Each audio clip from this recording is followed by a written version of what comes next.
Welcome to the Beer Frontier. My name is Gage. And I'm Robert, and as ever, we're here for the beer. Today we're going to be looking at American-style pale ale. We're going out to visit Ben the home brewer. We're going to taste a couple of local American-style pale ales. We're going to go and see what Enzo's cooking. And we're going to taste an American-style pale ale. And we're going to visit a microbrewery. So tell me, Gage, what is an American-style pale ale? The style emerged in America in the 1980s with the resurgence of microbrewing, originally based on English pale ales, but perhaps even hoppier. So these are low to medium bodied, typically 4.5%, 5.5% alcohol, medium sort of malt character, but the defining thing is the hoppiness, which comes from sort of citrusy hops used in America. And on the style guide, it's a golden ale, quite hoppy, but not as hoppy as an India pale ale style. So yeah, these are interesting sort of beers, and it started in Australia, I think, with Little Creatures with their original pale ale, and they've set the trend in Australia. Okay, now this week, Gage, I believe you have a bit of a beer in your bonnet, and you want to talk to us about the Australian brewing industry. Yeah, I just wanted people have to understand this, or I'd like them to understand, that over 95% of the Australian brewing industry is controlled by Foster's and Kirin. Oh, okay. So what tell us, I mean, we all know Foster's products, but what do they actually do? They produce VB, Crown Lager, Cascades, little brands such as Fat Yak, Big Helga's, Redback. They import beer like Hoegaarden and Corona, and they brew under license Stella. I see. And what about Kirin? Well, Kirin have got 4X, they've got Tooheys, they've got Swan, they've got Malt Shuffle Brewery, which is the James Squire beers, Napstein, and they import Heineken. Okay, so what about the other 5% of the industry? Well, the next level down is Cooper's, and that's well known to people who watch beer programs. Yes, and Pacific Beverages, which is a joint venture between Coca-Cola Australia and the multinational Sab Miller. And they bring some good brands into Australia, you know, Grolsch, Peroni, maybe not so much, Pilsner Urquell from Czech Republic, Miller from, and they also brew their own beer, Blue Tongue. I see. And so there must be another level down from that, is there? This is the interesting one. These are the craft breweries, generally very small businesses run on a shoestring with people trying to make a product which is different. And that's what the Beer Frontier is all about. Promoting beer diversity. We have to have diversity or it'll die, otherwise we will live in a McDonald's type of society. So it's the little breweries like Coldstream Brewery, Mountain Goat and Two Brothers. Okay, so now we're going to go off and see what Ben, our home brewer, is up to.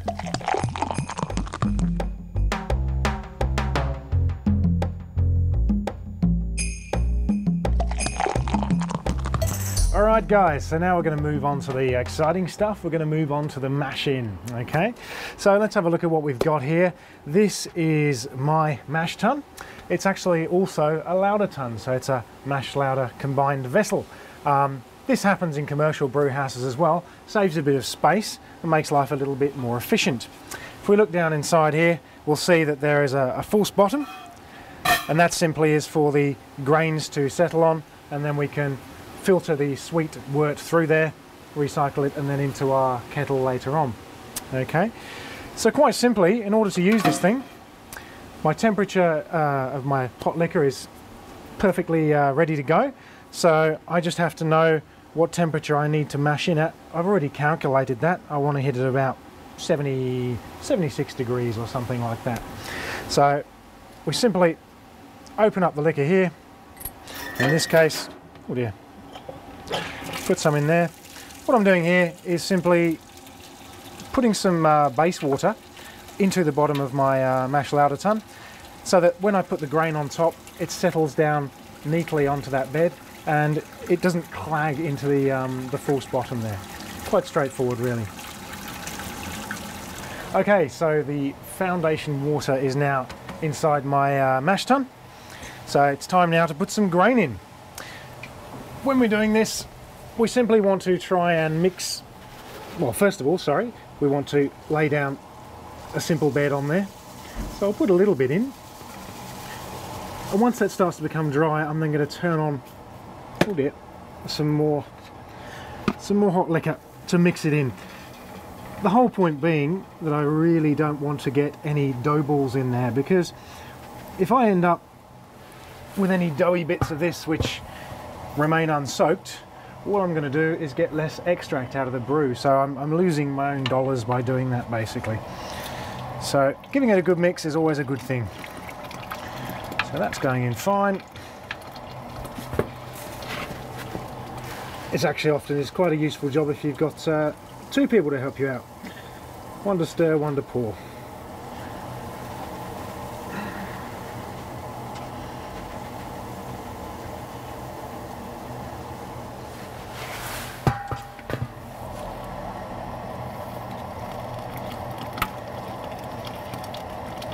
Okay guys, I'm actually going to put some salts in here now. Okay, so I've measured these out.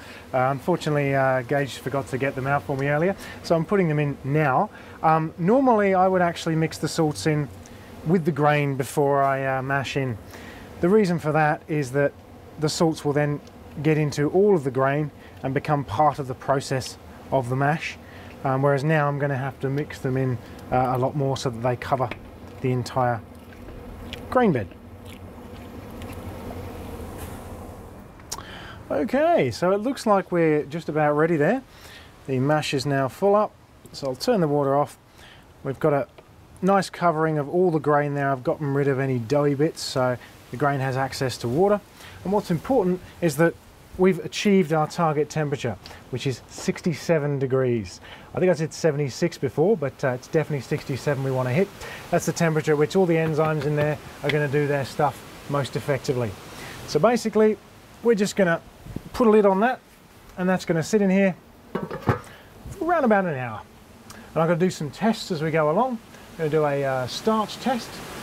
Basically that's going to use iodine just on a plate, a white plate if you will, and I'll simply drop some of this mash onto the plate as we go along to see if it changes colour.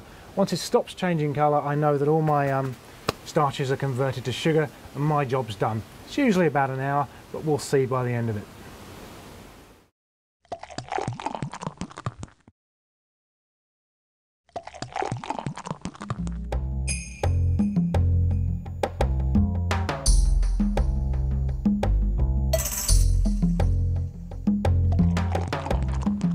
Okay, welcome back to the keg room, and now we're going to taste a couple of locally made American style pale ales. So we have here, we've got the Boat Rocker Brewing Company Alpha Queen, and we've got the Flying Horse Bar and Brewery Whale Ale from Warrnambool.